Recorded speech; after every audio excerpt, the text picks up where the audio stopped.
Have you ever wondered how you make decisions?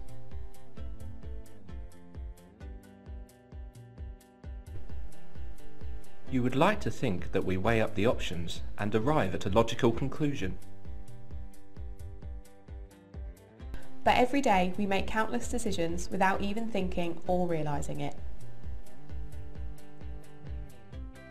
Every second, your brain processes 11 million pieces of information, but research suggests we can only consciously manage 40 pieces of information a second. That means our brains are constantly working to process information, and most of the time we don't even realise. Because our brains can't manage to process all this information, we have developed mental shortcuts to save time and energy. And over many years this has become automatic. We do it without thinking.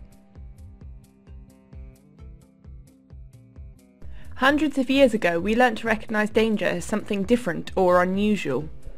And now this means we may react negatively to those who seem different to us, and positively to those who are similar to us. Sometimes this automatic thinking can cause us to make mistakes. When we see someone, we immediately make judgments about them, whether we think about it or not. These automatic thoughts can affect who we hire and who we promote.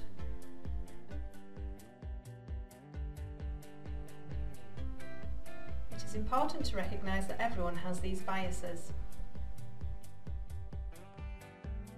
It seems unfair to hire a CEO because of their height, or promote someone based on their gender.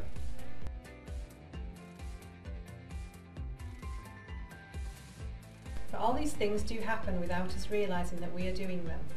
The majority of CEOs are 6 foot, that's 3 inches taller than the average American, and only 25 of them are women.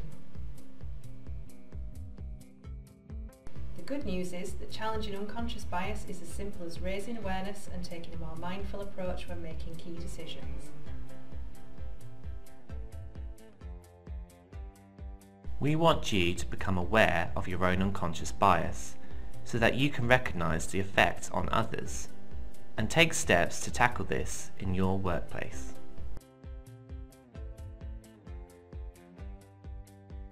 Take a look at this classic example. A bat and a ball cost £1 10p. If the bat costs £1 more than the ball, then how much does the ball cost? Most people, including 50% of the students at the world's leading universities, get the answer wrong. It's not 10p. The answer is in fact 5p. We've included the workings here for you to have a look at.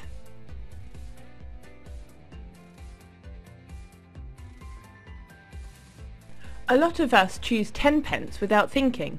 This is because our minds use instinct, or automatic thinking, rather than analysis. So think about this. Our unconscious mind can make mistakes. Our brains make snap decisions all the time. If we make these assumptions around simple questions like this, what are the chances we will be making automatic assumptions about things like hiring and promotions?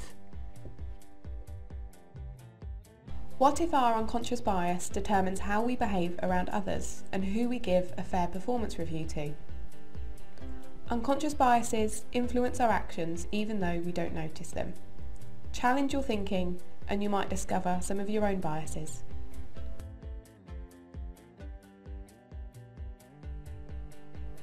How are unconscious biases formed? They are formed by the culture that surrounds us. Environment, media, stories and language all influence how we think and behave towards different groups of people. To demonstrate this, think about this riddle. A father and son are in a car accident. The father dies at the scene and the son, badly injured, is rushed to hospital. In the operating room, the surgeon looks at the boy and says, "I can't operate on this boy. He's my son."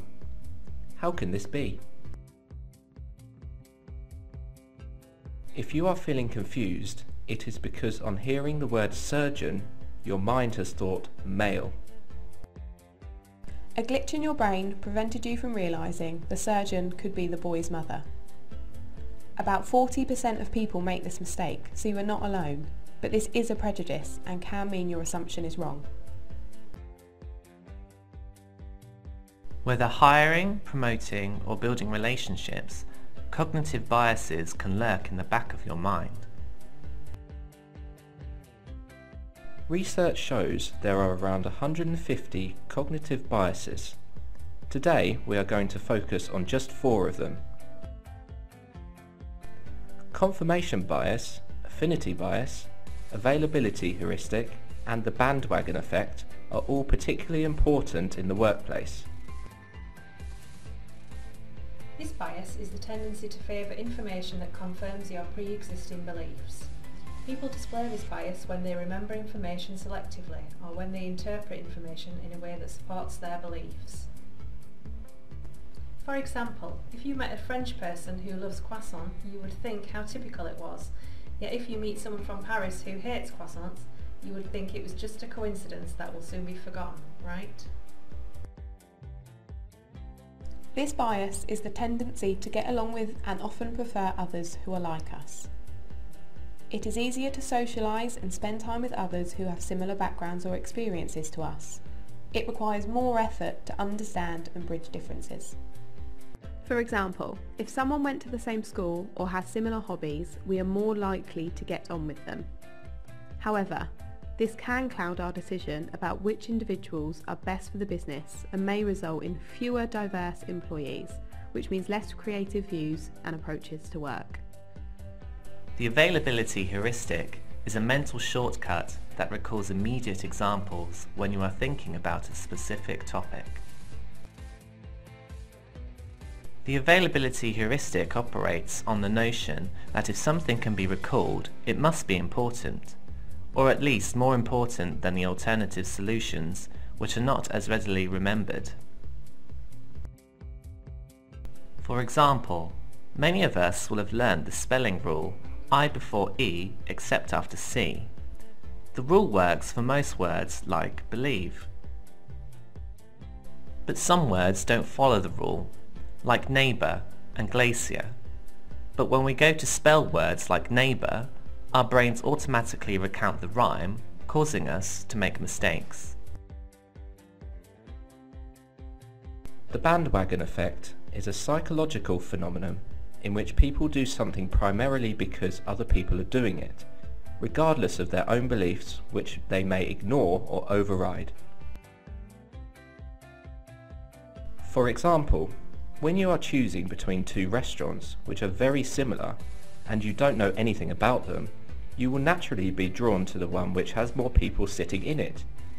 You will want to follow the crowd. So, are organisations biased? Well, yes. Organisations are all made up of people with their own biases, and if the people in an organisation only hire people like them, affinity bias, then the organisation can be biased too. In 2009, the National Centre for Social Research sent 2,961 applications to 987 job vacancies. These employees had all previously said they were seeking diversity for their companies. The CVs had one key difference. Some were sent with names that were determined to be typically white, like Brendan. Others were sent with names that were determined to be typically African American, like Jamal. Shockingly, typically white names received 50% more callbacks than those with typically African American names. This study suggests that racial discrimination is prevalent in the hiring and selection process. Recruitment isn't the only common activity within the workplace that provides an opportunity for bias to creep in. Some other examples could be selection panels, appraisal and promotion, project allocation, invites for speakers, and research grants. Think back to our CV example. Do you think the names of applicants were important in deciding if they would be good for the role? No. So why do we look at them when selecting a candidate? Think about it. What other information appears on CVs that might also cause unconscious bias? Does the year someone qualified, their gender, or where they live really matter when you are hiring someone?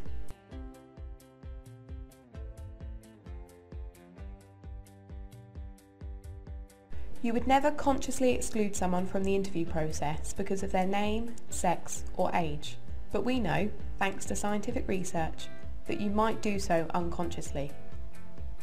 So, take some time to think about how you can use systems and structure to reduce unconscious bias in your decision making. So why does Kia care about diversity? What does it matter if we are all similar? There are 3 key reasons why diversity is important for Kia, and why it's a big deal. Firstly, diversity leads to a broad range of experiences. If team members have different backgrounds and experiences, they can learn from one another and improve. Secondly, diversity leads to creativity and innovation. Seeing projects from different perspectives can unblock challenges and open possibilities. Thirdly, diversity makes Kia a more attractive employer and fosters a more inclusive environment where everyone can bring their whole selves to work. What have we learned today? We know that bias is a real thing. We found out that we are all biased to some extent. We discovered that even small amounts of bias can have dramatic effects at work. We talked about the benefits of a diverse workplace. So what now? We challenge you to create your own unconscious bias plan by acknowledging bias in your workplace, creating systems or structure that can minimise this, and holding yourself and others accountable.